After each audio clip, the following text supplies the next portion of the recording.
तो हम ना आए प्रचार करते हो मेरे चीजों कि हम जब यहाँ उर्दू में लिखा है, क्योंकि जब कभी तुम इस रोटी में खाते हो उस प्याले में से पीते हो खुदा की मौत का इजहार करते हैं, ये प्रचार करते हैं। ठीक है, हम प्रचार क्या करते हैं? यीशु मसीह हमारे लिए मारा गया था, परमात्मा के इस मुर्दों में से जी उठा, यस ये प्रचार करते हैं ना। लेकिन खुदा यीशु मसीह ने बहुत से काम और भी किए। खुदा यीशु मसीह ने वो है कलवरी पर कहा है, बाप इनको माफ कर, क्या हम माफ करते हैं? रोमियो उसके 5वां बाब उसकी 8वीं आयत पढ़ दीजिएगा। रोमियो 5 बाब उसकी 8वीं आयत देखिए, खुदा की मोहब्बत की खूबी देखिए।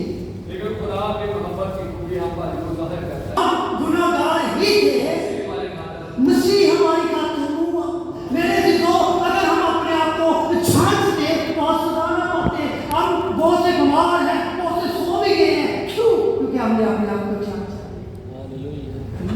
अगर हम अपने आप को छांटते तो सुधारना पाते। मेरे दिलों खुदा के कलाम में लिखा है, जब तुम कुर्बानगाह में अपनी कुर्बानी, अपनी नजर की कुर्बानी गुजारने जाए तो तुमको याद आए कि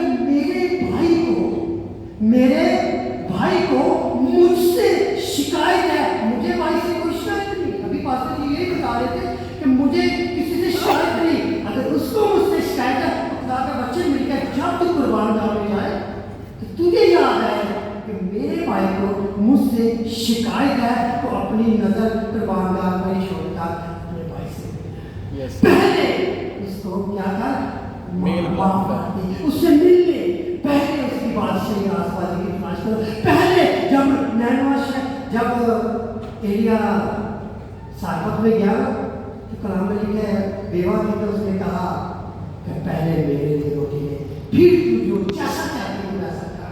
पहले खुदा के लिए। मेरे दिलों यहाँ हमने पढ़ा है कि हम उसकी मौत का प्रचार करते हैं। क्या प्रचार करते हैं? यीशु मसीह मेरे लिए मारा गया, तो वो कितने मुर्दों में से जी उठा। लेकिन खुदा यीशु मसीह ने हमारे गुनाहों को माफ किया। क्या हम एक दूसरे को माफ करते हैं? क्या पूरा हफ्ता हम गाली गलौज करते रहते हैं, झगड़ा करते रहते हैं, और जब एक हफ्ते के बाद जब आते हैं, जब प्रभु बोल जाता है तो हम उसमें शरीक हो जाते हैं? क्या हमने पूरा हफ्ता अपने आप को पवित्र किया?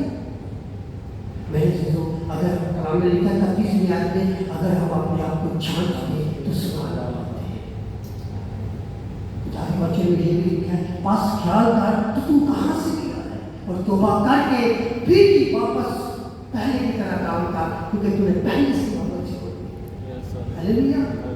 मेरे चीजों और एक खुदा के वचन में लिखा है, इसी वास्ते जो कोई नामुनासिब तौर पर खुदावंद की रोटी में सिखाए या इस प्याले में से पीए, वो खाने पीने के खुदावंद के बदन उनमें क्या करता है, सिर्फ वही आदमी इसमें हाथ डाल सकता है जिसने तौबा की है, जिसने बपतिस्मा लिया है और खुदा के साथ अपनी जिंदगी गुजारना है। सिर्फ वही हाथ इसमें डालेगा। बाकी मैंने जो जिन्होंने बपतिस्मा लिया वो बैठे थे, और जिन्होंने बपतिस्मा लिया हुआ और जिसने खुदा की शरीयत को कबूल किया हुआ है वो प्लीज अपने कदमों पर खड़े रहे। हम रस्म को शुरू करेंगे।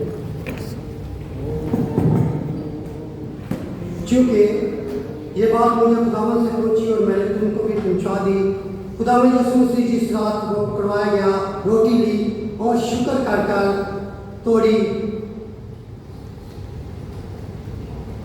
और कहा, ये मेरा बदन है जो तुम्हारे लिए है, मेरी यादगार के वास्ते यही किया करो। मैं खुदा का खादम, खुदा का बंदा होते हुए आपको इस पर रोटी पर दावत देता हूँ। उसके बाद